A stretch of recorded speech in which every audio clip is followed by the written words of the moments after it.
Dobrý deň, volám sa Martin Kolesár a som autorom príručky Verejné obstarávanie jednoducho a prakticky. Verejné obstarávanie je pomerne komplikovaný proces a mojou snahou je ho zjednodušiť a pomocou praktických príkladov ukázať, čo treba robiť, aby ste svoju prácu urobili správne. Často po úvodnom trojdňovom školení na túto tému je človek veľmi zmetený. Práve preto som pre vás so skúseným školiteľom pripravil cyklus videí, v ktorých si spolu prejdeme celý proces verejného obstarávania s akcentom na to, čo je viac či menej dôležité. Ukážeme si to aj na príkladoch z praxe. Dnes sa budeme venovať priebehu verejného obstarávania, ktorý pozostáva zo 4 fáz. Príprava verejného obstarávania, súťaž, po realizácii zmluvy a postupy, ktoré môžu a nemusia nastať vo verejnom obstarávaní. Príprava je najdôležitejšia a obsahuje niekoľko krokov. Od opisu predmetu obstarávania závisí úspech prakticky celého procesu. Tu sa rozhoduje o tom, či obstaráte to, čo naozaj potrebujete.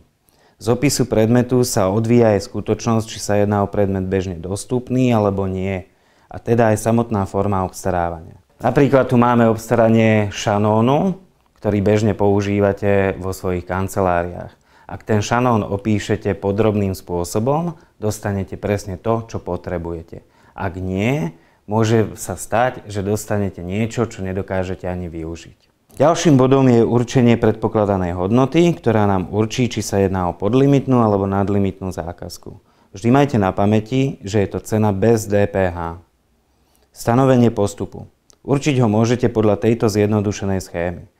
V opise predmetu obstarávania sme si určili, či sa jedná o predmet bežne dostupný alebo nie.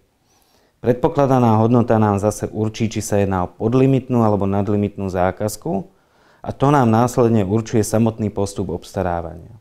V príprave musíte určiť podmienky účasti pre záujemcov z oblasti osobného postavenia, technickej a odbornej spôsobilosti alebo ekonomického a finančného postavenia. Podmienky účasti je vždy potrebné definovať s ohľadom na charakter konkrétnej zákazky. A napokon vás čaká vypracovanie súťažných podkladov, ktoré obsahujú predchádzajúce body a kde definujete tiež podmienky dodania, spôsob komunikácie a kritéria, na základe ktorých spravíte vyhodnotenie súťaže. Druhá fáza, súťaž. Oznámenie alebo vyhlásenie verejného obstarávania zasielate do vestníkov Európskej únie a Úradu pre verejné obstarávanie. Evidujete záujemcov, vysvetľujete ich prípadné otázky na súťažné podklady a dostávate ponuky. Tie následne otvára, kontroluje a vyhodnocuje stanoveným postupom komisia. Úspešného uchádzača, prvého v poradí, vyzvete na uzavretie zmluvy. Taktiež si musíte splniť svoje ďalšie informačné povinnosti z tejto fázy. Tretia fáza. Po ukončení vzťahu s dodávateľom ste povinní vytvoriť referenciu, ktorú zverejníte v profile verejného obstarávateľa. V praxi sa však stáva aj to, že z nejakého dôvodu úspešný uchádzač predčasne zmluvu ukončí alebo potrebujete uzavrieť dodatok. Uzatváranie dodatkov má svoje podmienky, ktorým sa budeme venovať v samostatnom videu. Štvrtá fáza. Postupy, ktoré môžu a nemusia nastať. Je to napríklad konanie o námietkách, ktoré môže mať zásadný vplyv na výsledok verejného obstarávania spolu s ďalšími opravnými postupmi.